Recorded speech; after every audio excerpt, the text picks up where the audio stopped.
3 रोज़ा उर्स मुबारक शेड्यूल।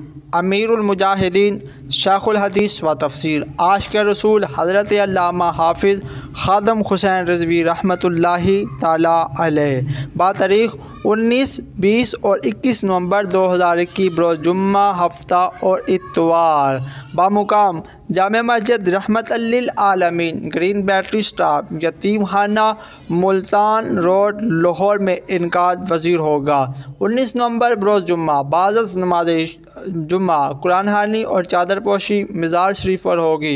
इसी तरह 3 दिन का ये शेड्यूल है इंशाअल्लाह।